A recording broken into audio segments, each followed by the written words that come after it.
Hi everyone, thank you for being here.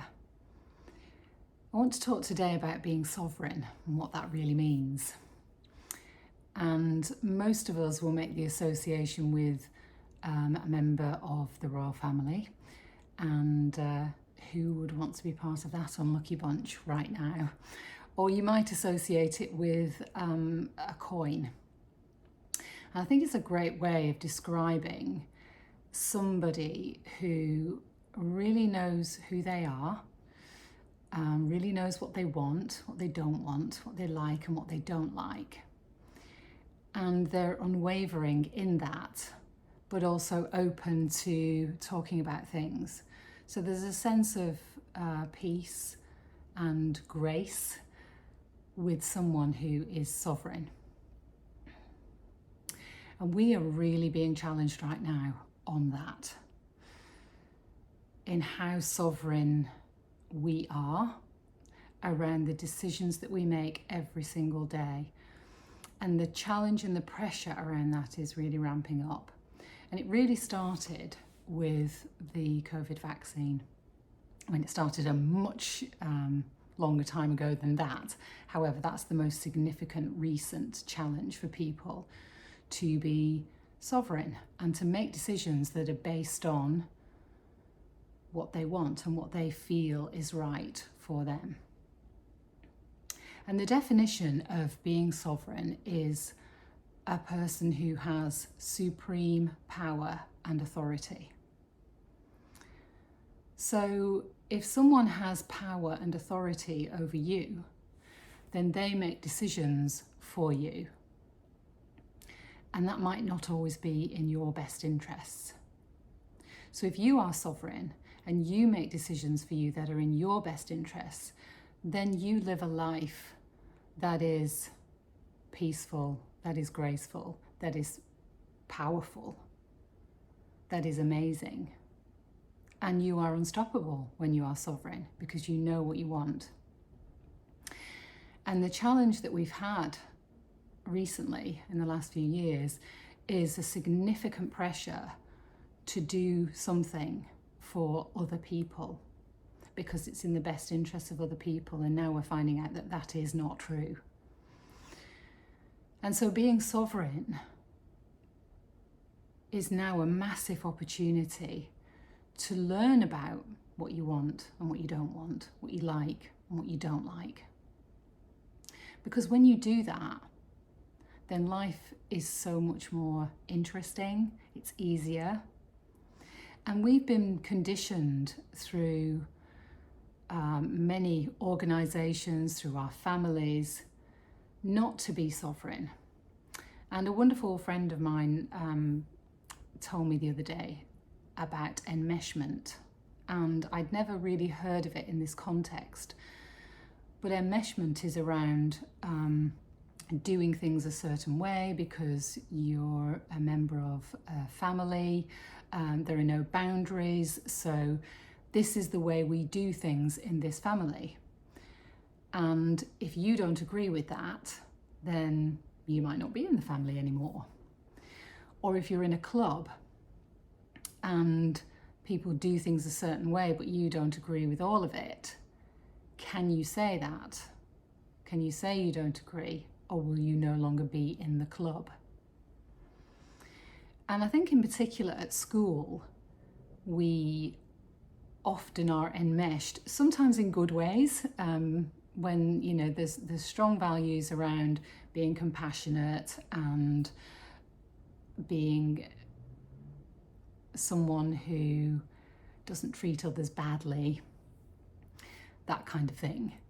But when it comes down to, say, as an example, your child eats food at school and is forced to eat things because that's what we do in this school. We clear our plates of everything and you have to eat it.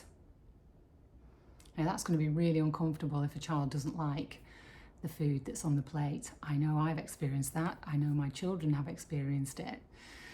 And so enmeshment feels awkward, uncomfortable, and especially if you don't agree. But there's a fear behind it And so people go along with it, especially in families. This is the way we do things around here. And if you don't, then you're the black sheep, or you're weird, or we don't like you, or we'll all gang up on you, or, to varying degrees. You get really challenged on what you believe to be true. And we don't all believe the same things. Why would we? We are all unique. We are meant to be sovereign. We are meant to like different things and not like different things. It's okay. But as the fear is ramping up on this planet, people are getting more scared to be different, and some people are feeling the invitation to be different, to say what they feel.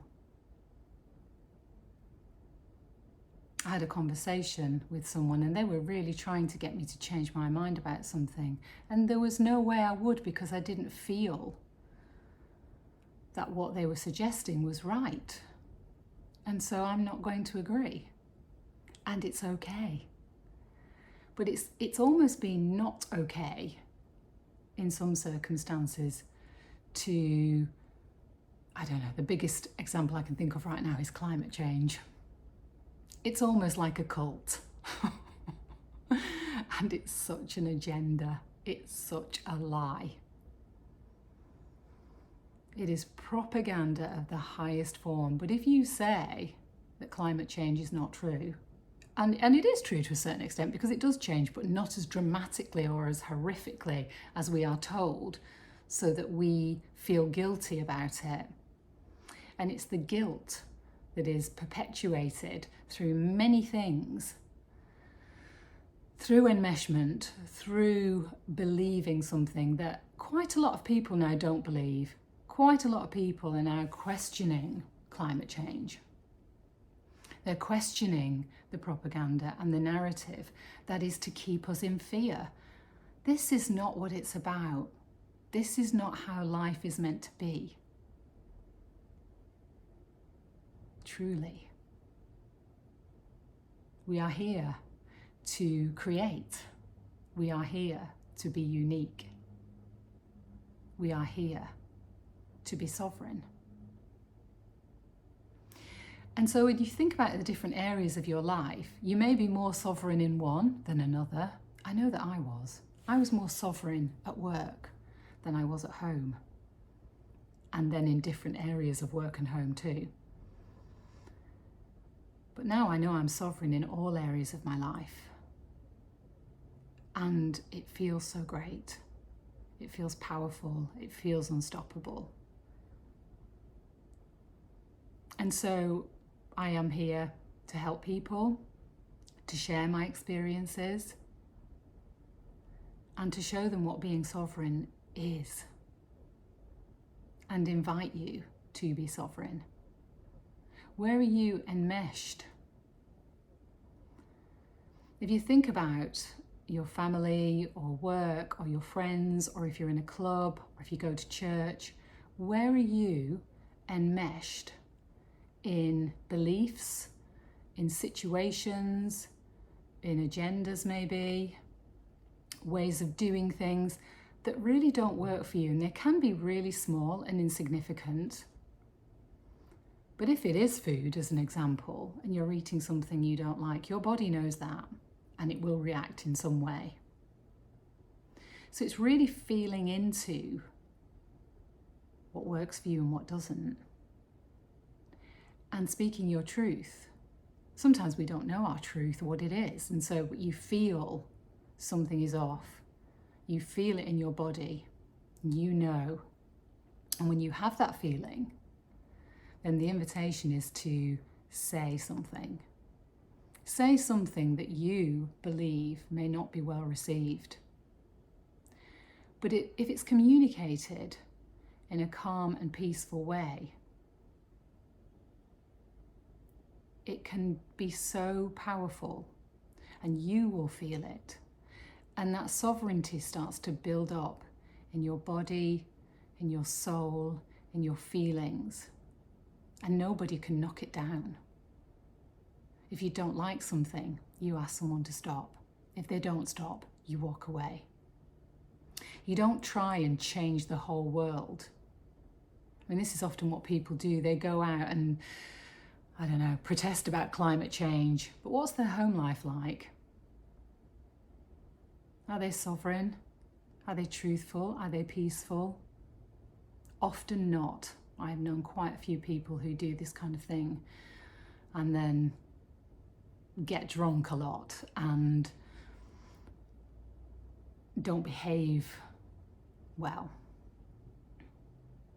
because they're out of alignment.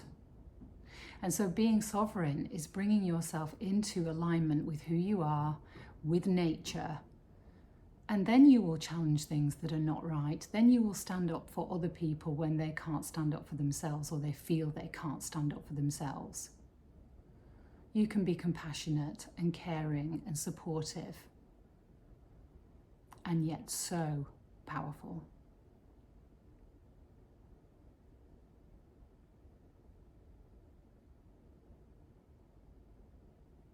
Enjoy practicing. Much love.